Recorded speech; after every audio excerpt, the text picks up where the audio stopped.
Hello, and welcome to another episode of Cutting Edge Health. Today, we're going to talk to you about a new revolutionary treatment option for depression in particular, but potentially it has broader perspectives on helping people get back on their feet, punch pain in the face, whether it's physical or mental, and get back to leading the life that you deserve. If we haven't met, I'm Dr. Orlando Landrum, founder of Cutting Edge Health, and today we're going to talk to you about an interesting new treatment option that's called the SAINT protocol. As an aside, it's been a bit of time since I last had a live stream such as this. In the interim period, I lost my mother, and I'd like to be able to dedicate this to her. So the SAINT protocol is a new protocol that was developed by Stanford over the course of 20 and 21, with two different research publications that actually have evaluated and looked to be able to ascertain how to be able to treat depression using TMS in a different manner. So what exactly are we talking about? So what we're talking about is basically the following: the SAINT protocol, what is it, and how it helps depression. So I'm going to tell you what it is first, so that way you don't feel like I'm making you be kind of like dragged along in order to understand it. But then we're going to explain all the fancy medical terms and what it really means, as we always do. So that way you can get it, okay? So SAINT protocol is basically a protocol that was utilizing functional MRI brain scans to accurately determine the location of the dorsal lateral prefrontal cortex, because that is indicative, or in kind of, if you would, the main area that has to really do with the areas of pain, right? And not just pain, but actually depression in this state, but there's actually some indications for pain. Pardon me for my misspeaking there. And that precise location can potentially give some better outcomes. And so what they did is they used neural navigation, which we're going to talk about later, to then be able to target where the magnetic pulses were. And from there, what they did is they gave an increased dosage over 5 days, which is normally done over 6 weeks. And what they did was 10 treatments per day for 5 days. And as it states there, this differs from standard TMS, which is 30 to 36 sessions over 6 weeks. And what they were able to find is that they had a jaw-dropping 90% remission rate, which was sustainable of about 50%. So I know, as I kind of put this up, that's, as I stated before, a lot of fancy words. It's a lot of stuff, and really it doesn't sound that intelligible. So I'm going to explain it so anybody can understand this. So we're going to explain it like someone listening is a 5-year-old. I know you're not 5 years old. I understand that, or maybe some of your viewers might be. But at the end of the day, what we want to do is to make sure that you understand exactly what the heck I'm talking about. So we're going to take a few steps back in order to be able to take a few steps forward. Okay. So when we talk about a few steps back, first of all, let's talk a little bit about depression. So when we talk about depression, what exactly is that? And as we probably very well know, there's different types of depression. So some of the major types of depression are going to be things like seasonal depression. They're going to be things like atypical depression, catatonic depression, and just overall, just a sensation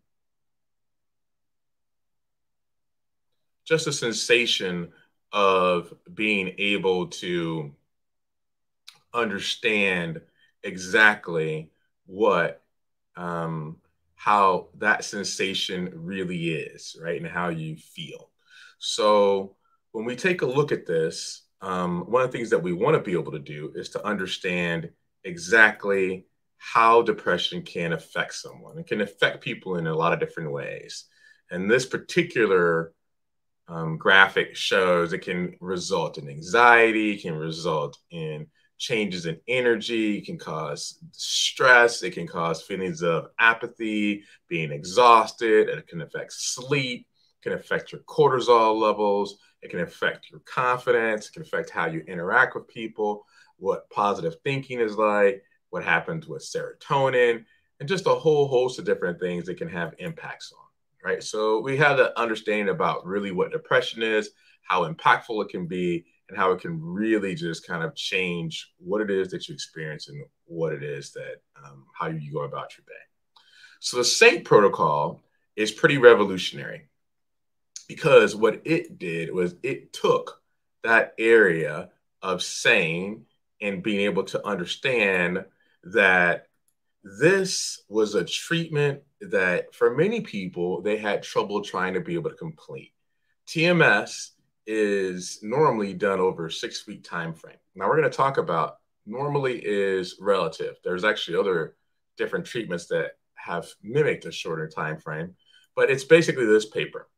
It's the Stanford Accelerated Intelligent Neuromodulation Therapy for treatment resistant depression.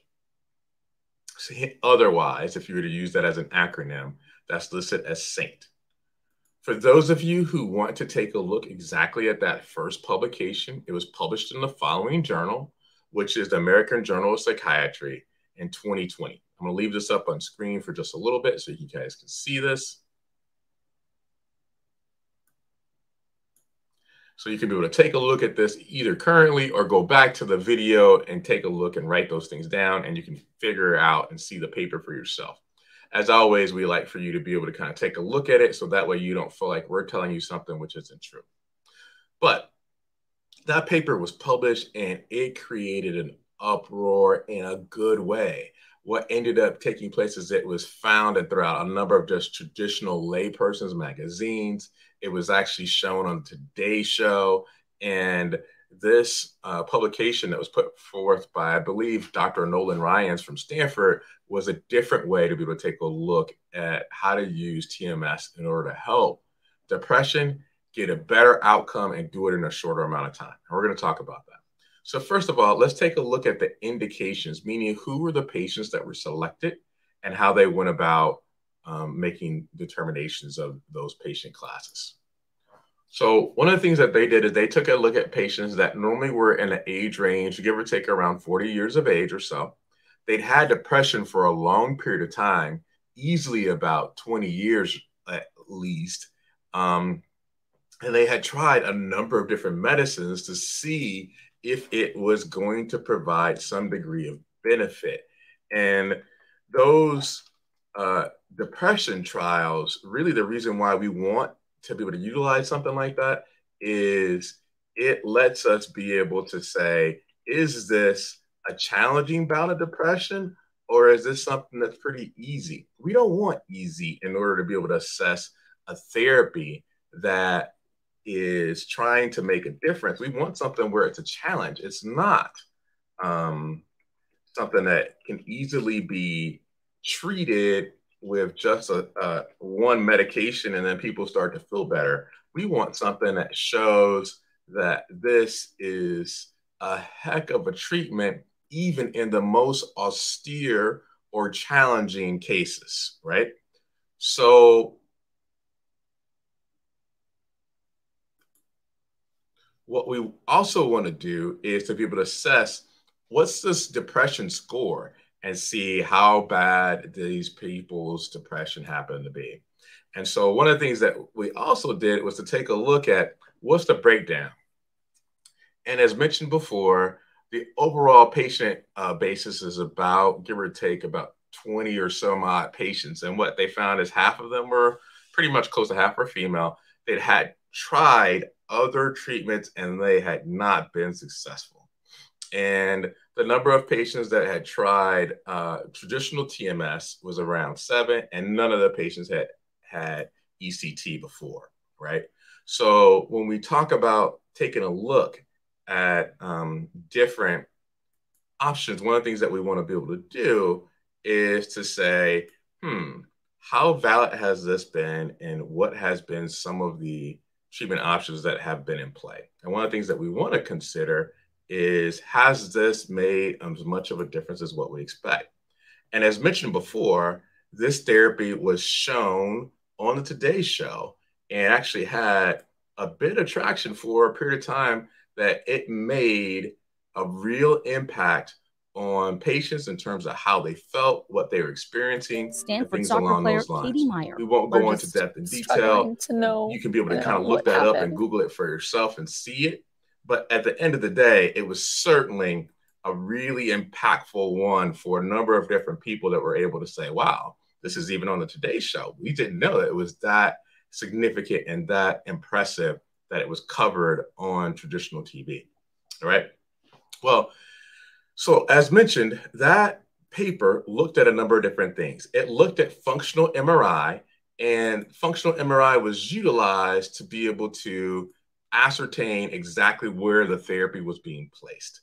And so as you can kind of see, it talks about using this to know the depth, the orientation. So again, functional MRI is a little bit different from traditional MRI, right? So functional MRI kind of looks like the following. Is where you take a picture and it's a little different, but then you have these punctate patterns to be able to figure out exactly the location, the depth, pretty close in orientation. Now, the one thing that makes this really unique is Stanford had a specific protocol that was able to use their functional MRI in a certain type of way to be able to localize a spot. But then they used a traditional TMS, but they delivered more sessions than what normally would be the case for TMS.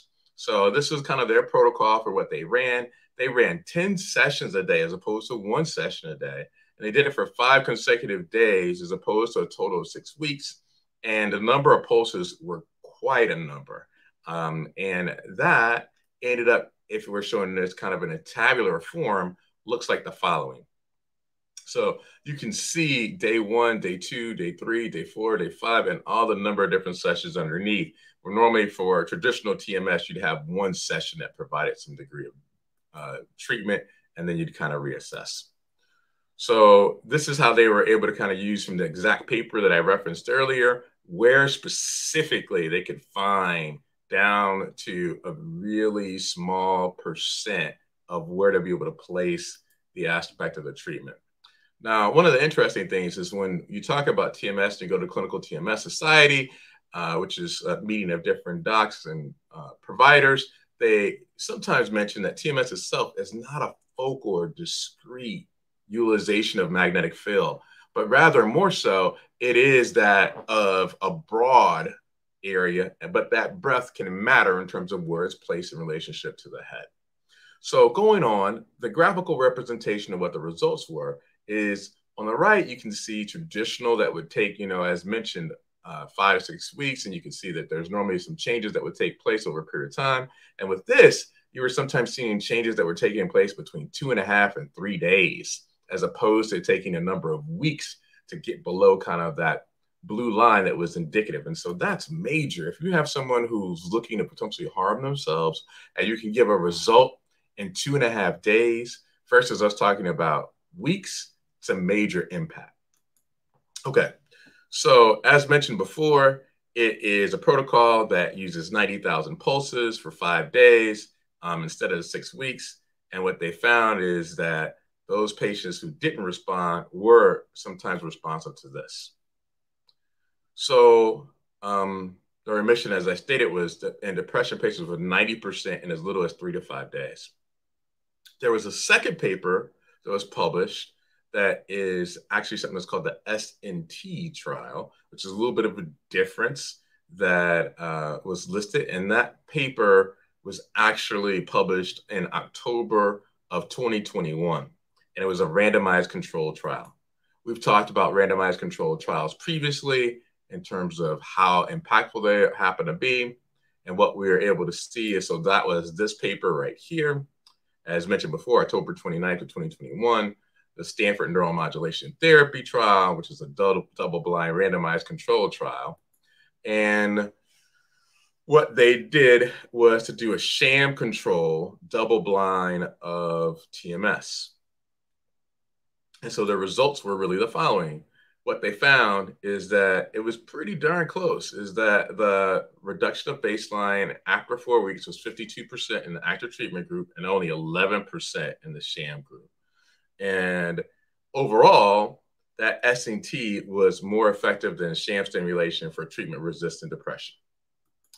So what are some of the things that seem to make TMS better versus not? And I think I have a question that's coming in, and that question is what does TMS stand for? And my apologies for not being clear about this before. So TMS stands for transcranial magnetic stimulation. In essence, is where, for the most part, you place a coil that's above the head in a non-invasive way, and you use magnetic stimulation to change elements of what's happening for the electrical activity and potentially different changes that result in improvement in mood, anxiety, and habits and such. So those are some of the things that TMS can be able to be utilized for. We've talked about it in other talks previously. It has had utility for chronic pain, including both headaches as well as neuropathy. It has had utility for smoking cessation. It certainly has utility for anxiety. It has utility for being able to deal with opioid addiction and a number of other different indications that still are currently being evaluated and being assessed. Okay, so let's go on to give some idea about this neuroimaging and what does neuroimaging have to do with this. So in this particular utilization, neuroimaging was able to be able to assess where to be able to place the coil. So neuroimaging in this particular paper talks about completely different from the Saint trial, that using neuroimaging was able to provide a good response. And it looks at how you can be able to use that element of treatment in order to give a treatment option that provides relief, right? Versus being able to take a look at neural navigation from a different paper that says, well, if you look at it, maybe it doesn't change much at all. So one of the things among scientists that were evaluating this is that, oh, well, maybe it wasn't how they did the protocol, but it was the imaging that made it that much more effective.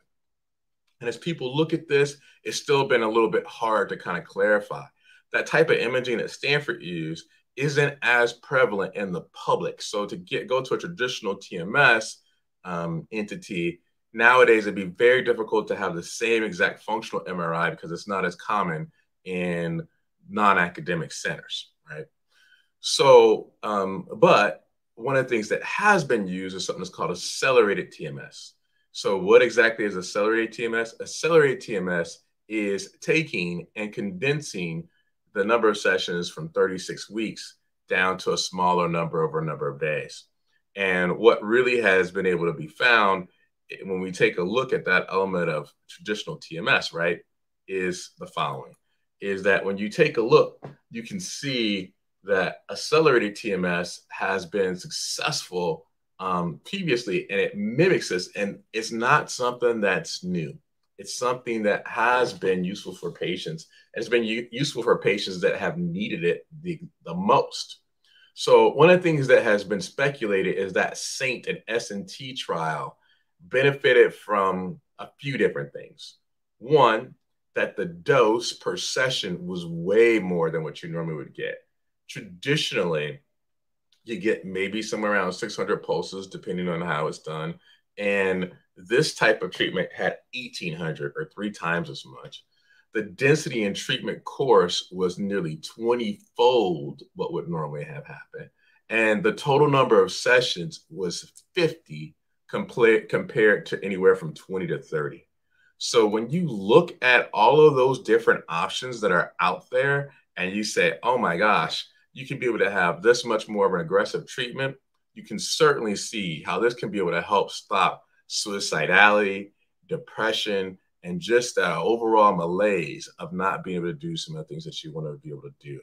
Whether that's a traditional treatment depression, depression that's not responsive to traditional treatment, or depression that has overlying it physical consequences like pain, right? So what we want to do is to let you know that your options and those options are out there. Currently, the FDA has approved this therapy. Most insurances haven't covered it as of yet, though that FDA approval and indications are coming in the year 2023. So we want you to know the cutting edge so you understand how and what you can utilize in order to be able to punch pain in the face, get back to leading the life that you deserve, and really be able to do the things that you want to be able to do. I'm Dr. Orlando Landrum, giving you a new option for understanding treatments for depression, and I appreciate you joining. If you feel like this video provided value to you, hit the like button if you could, maybe subscribe if you want to learn about other topics like this, and let other people know and share this with someone else. Thank you so much for your time and have a great day.